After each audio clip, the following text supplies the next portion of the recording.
সিংহাসন কনস্টিটুৱেঞ্চি সমষ্টিত লোকসভা নিৰ্বাচনৰ পিছত এমপি ইলেকশ্যনৰ পিছত আমি বিনামূলীয়া পটাৰ প্ৰথমীয়া কিমান 1.0 আমি দিয়া হৈ গ'ল। তাৰপিছত আকৌ এমপি ইলেকশ্যনৰ পিছত আকৌ আমি এমপি ইলেকশ্যনৰ পিছতে 1.0 আমি 1 লাখ মাটি পটা আমি বিনামূলীয়া দিয়া হৈছে ইয়াত কাৰ্বি আংলঙৰ স্থানীয় বাসিন্দা। ইয়াৰ পিছত আমি আকৌ প্ৰথমীয়া কিমান 2 জৰিয়তে আকৌ আমি 1 লাখ পটা দিয়া হৈছে। গতিকে টিম কাৰ্বি আংলঙৰ বিজেপি চৰকাৰ হোৱাৰ পিছত কাৰ্বি আংলঙত সকলো জাতি জনগোষ্ঠীত বসবাস কৰা সকলৰ কাৰণে আমি বিনামূলীয়া মাটি পটা দিয়া হৈছে। টোটেল বিজেপি চৰকাৰ অহাৰ পিছত 7,61,042 পৰিয়ালক এতিয়ালৈকে আমি বিনামূলীয়া পটা আমি দিয়া হৈছে।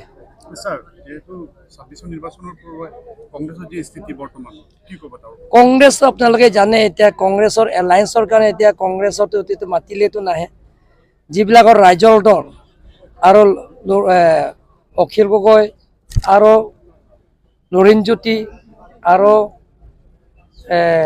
অপজিশ্যন যিমানটো আছে কংগ্ৰেছৰ বাহিৰে তেওঁলোকৰ এটা এক হৈ গ'ল আৰু কংগ্ৰেছৰ বাদ দি তেওঁলোকে একেটা মঞ্চতে তেওঁলোকে ইলেকশ্যন খেলিম বুলি তেওঁলোকৰ প্ৰেছৰ জৰিয়তে তেওঁলোকৰ অলৰেডি প্ৰেছ কনফাৰেন্সত দিয়া হৈ গ'ল। গতিকে আজি কাৰ্বি আংলংটো আপোনালোকে জানে কংগ্ৰেছৰ মানুহক বিশ্বাস নকৰে। কংগ্ৰেছতো খালি মানুহৰ মনসজা কথাবিলাক কয়, তেওঁলোকৰ নোহোৱা কথাবিলাকত তেওঁ ৰাজ্যক আপোনালোকৰ মিডিয়াৰ জৰিয়তে কয়, কিন্তু প্ৰেক্টিকেল কাৰ্বি আংলং ৰাইজে জানে যে কংগ্ৰেছৰ শাসনত আপোনালোক কি কাম কৰিছে হোৱা নাই গোটেইখিনি জানে। গতিকে মানুহবিলাক গম পাইছে কংগ্ৰেছ দলৰ পৰা ত্যাগ কৰি আৰু বেলেগ বেলেগ ৰাজনৈতিক দলৰ পৰা ত্যাগ কৰি আমাৰ বিজেপি দলত যোগদান কৰি আছে।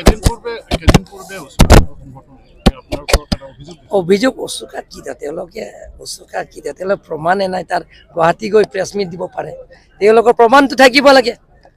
কোনোবা মিডিয়া চুৰ হৈছে বুলিতো কিবা এটা প্ৰমাণটো থাকিব লাগিব।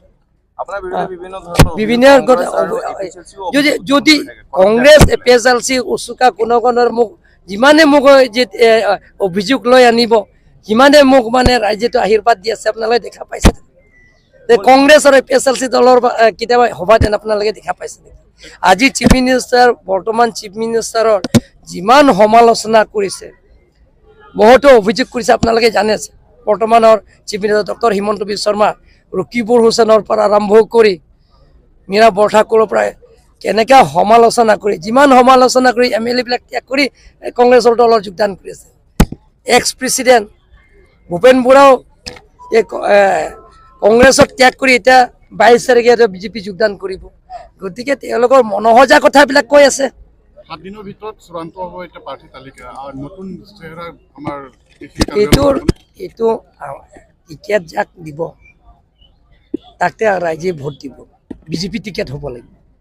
বিজেপি যোনে টিকেট লৈ আনিব কাৰ্বি আংলং ৰাইজে অলৰেডি সিদ্ধান্ত হৈ গ'ল। কাৰ্বি আংলঙৰ ইয়াত যিমানখিনি ইয়াত বাসিন্দা সকলো বাসিন্দাই ইয়াত সিদ্ধান্ত লোৱা হৈ গ'ল যে এবাৰ দ্বিতীয়বাৰৰ কাৰণে ডক্টৰ হিমন্ত বিশ্ব শৰ্মা চৰকাৰ হ'ব আৰু কাৰ্বি আংলঙত 5টা চিট আছে 5টা চিট উপহাৰ দিব। আপোনালোকে জানে আপোনালোকে ইয়াৰ স্থানীয় ইয়াত ৰিপৰ্টাৰ হয় ইয়াতে ক'ৰবাত তেওঁলোকৰ সভাত আজিলৈকে এটা বছৰৰ MP ইলেকশ্যনৰ পিছত ক'ৰবাত ডাঙৰ ডাঙৰ সভা আপোনালোকে কংগ্ৰেছৰ এপিএছএল দেখা পাইছে নেকি?